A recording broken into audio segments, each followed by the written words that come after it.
Tell us a little bit about the storyline, if you would. Well, the story is about a young woman, the main character named Vanessa Arlington, who struggles with a stalker, a mysterious person that appears around the local area that the main character lives in. While this is happening, there's a detective that's fixated on two disappearances and then a murder that comes up. So obviously, he's trying to figure out who's behind it, and he eventually comes across Vanessa. The name of the detective is Douglas Scavane, and he comes across Vanessa, and then from there a romantic relationship blossoms, and then tracking down and bringing this stalker to justice, who he is pretty sure is linked with the disappearances and the murders of the people that are from the same area.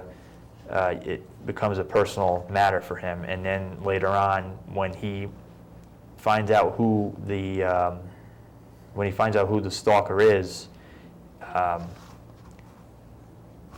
the lives of the main characters are changed forever. So it's a psychological thriller, and it's like a dark romantic type of genre too.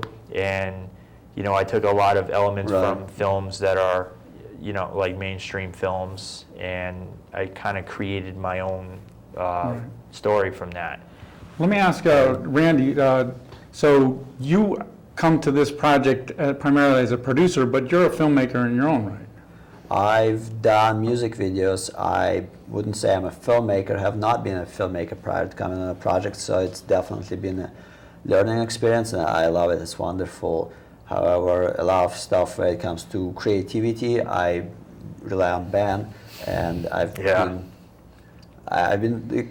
how I wanted to move this project, that I would take care more of business end of it, just making sure we have locations, we have people to make the project work together, getting everybody to show up in the right places, and getting funding and taking care of all of that stuff. Well, him and I are both like the main producers on the project, but there's been a lot that he's done when it comes to the business end of it, making the phone calls needed to find out, okay, what do we need to film in this area? Like for example, the insurance to cover the areas that we want to be filming in. Putting up ads on, different websites like Craigslist for different department heads. We've done Craigslist, and also there's a couple Facebook pages that... right, so him and I are both doing that, but he's been doing a lot more than that. My job as a producer is more like the paperwork. Like for example, I have like a big binder, and I'm taking down notes like what I want to do. Eventually, when the time comes, we're going to figure out what the schedule is going to be, and then we're going to figure out what the budget's going to be and how we're going to break everything down. That's all the paperwork, and that's probably going to be my job to come up with that. Setting up auditions at different times. It's kind of like split between him and I. Right now, Ruslan was speaking with... right now we are working with Connecticut Film and Media Department on getting endorsement, and one of the major locations that we want to shoot at would be Mystic Oral School, and that's state property, and it's currently for sale, but it's also been for sale for the last 5 years, and it's not being used.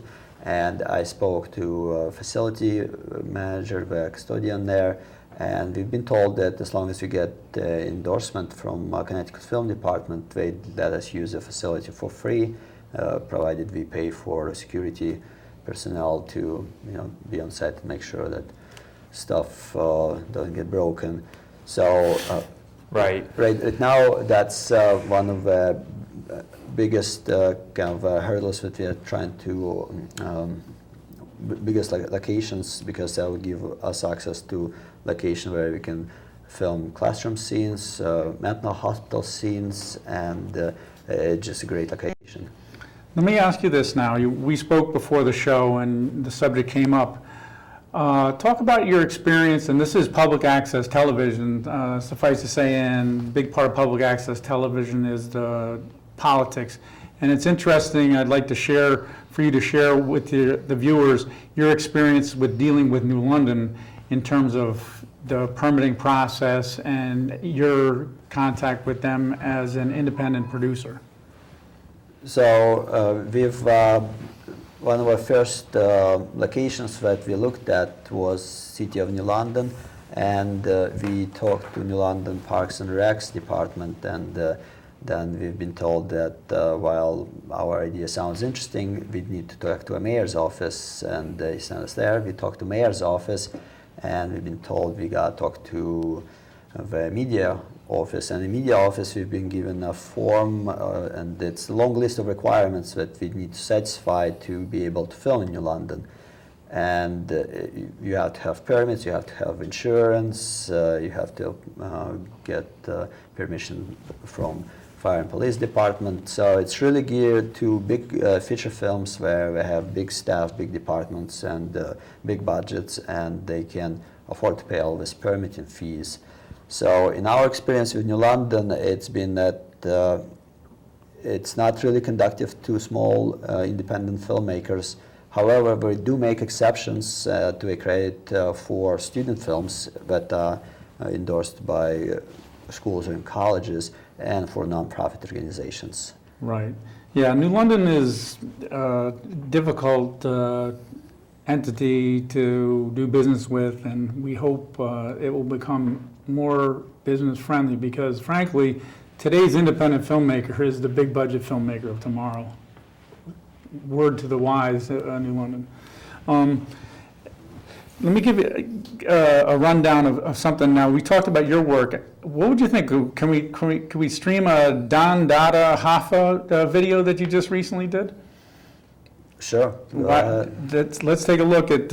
We have two. One was Top Floor, and another one was Certified Freestyle. Certified Freestyle. They are not censored, so